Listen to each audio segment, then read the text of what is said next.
They seem to be really focused on the pills that Bill Cosby gave to Andrea Constand and whether Constand was able to give consent. The fire is here at Bridget Foy's, which is a South Street institution open for decades. I'm going to take you straight over here to the building because you can see that these flames are still going and they're actually quite massive. So if you're getting up and getting ready to go to work, you're going to have to be doing some cleaning. And fortunately for all of us, this is a very light, fluffy snow. It just comes right off with hardly any effort at all. I want to show you guys this. Can you hear that?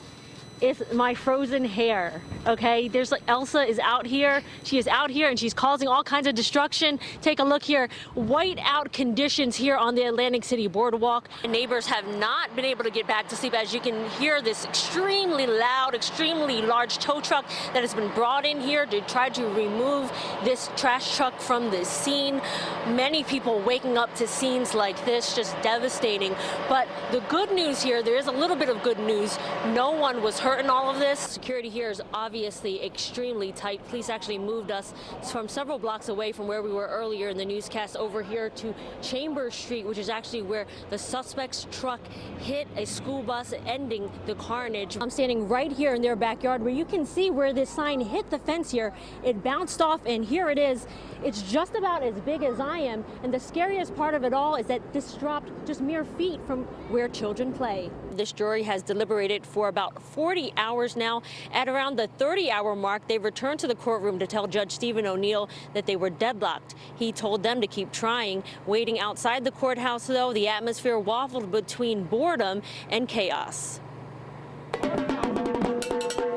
A drum corps added to the frenzy outside the Montgomery County Courthouse on day 9 of Bill Cosby's sexual assault trial. There's no rape! Tensions between Cosby's accusers and supporters coming to a head amid news of a deadlocked jury. Because I experienced it firsthand when he drugged me, when he raped me, when he threatened me to silence. Just before 11:30 a.m., jurors returned to the courtroom to tell Judge Stephen O'Neill they were unable to come to an agreement on any of the 3 charges of aggravated indecent assault.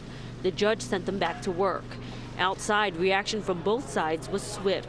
Cosby accuser Victoria Valentino. I think there is somebody, perhaps, who just doesn't want to see this celebrity go down. I mean, there is such a celebrity culture. The 79-year-old comedian's team seemed to dial back on earlier claims, signaling the impasse was good news for the defense. When the Golden State Warriors beat the Cavs, it was a win. A win is a win. I'm not calling it a win, it's a deadlock. Meanwhile, we got our first glimpse as to how central witness Andrea Constand passed the time.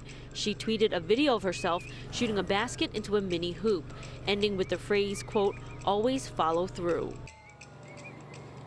And the judge instructed the jury to follow through and to deliberate to the point of, quote, violence. They will continue to do that at 9 a.m.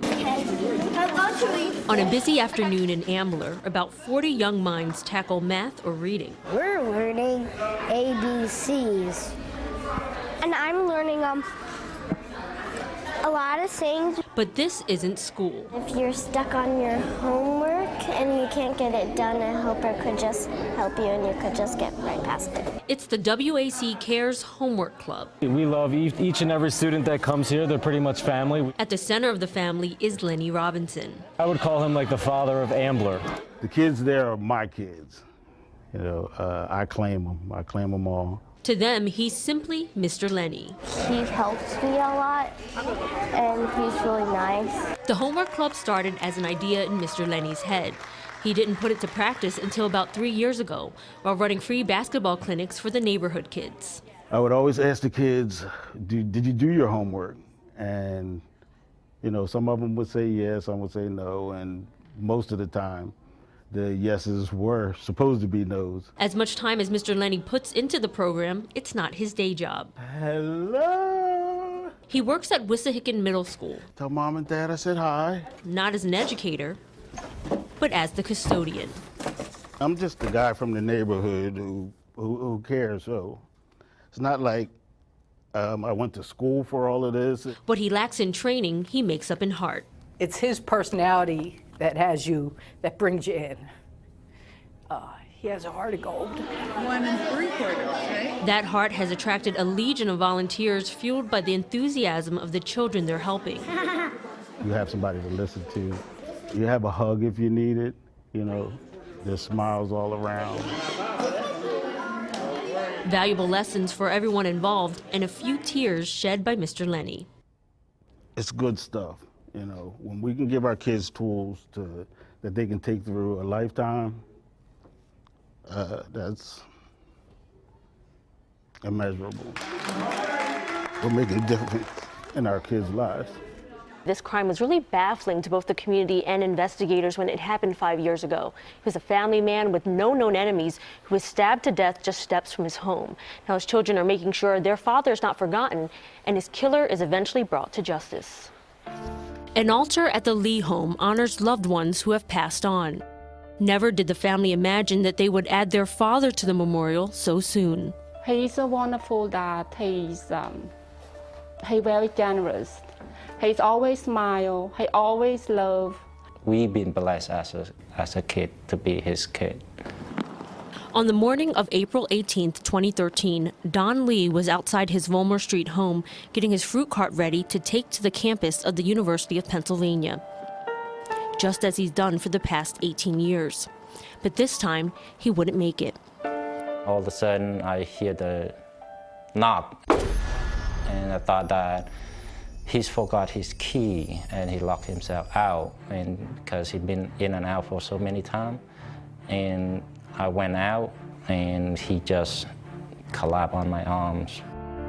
The father of 4 had been stabbed 7 times. Inexplicably, nothing but his life was taken. His children say before he married their mother, he was a Buddhist monk, a hardworking farmer and peaceful man who survived poverty and the Vietnam War, only to be murdered outside his South Philly home and fruit cart that was his American dream. We got a big hole in our heart, and nothing to fill with our heart yet until we find justice for him. Shortly after the stabbing, Philadelphia police released this surveillance video of a possible suspect. But 5 years later, no one has been arrested. Still, with each passing day, they pray for a break in the case. Every day the sun go up, I know there's a hope for me. I hope one day there's a positive for me. The police call me, say, oh, I got this person for sure. I'm still hoping that. That's my hope.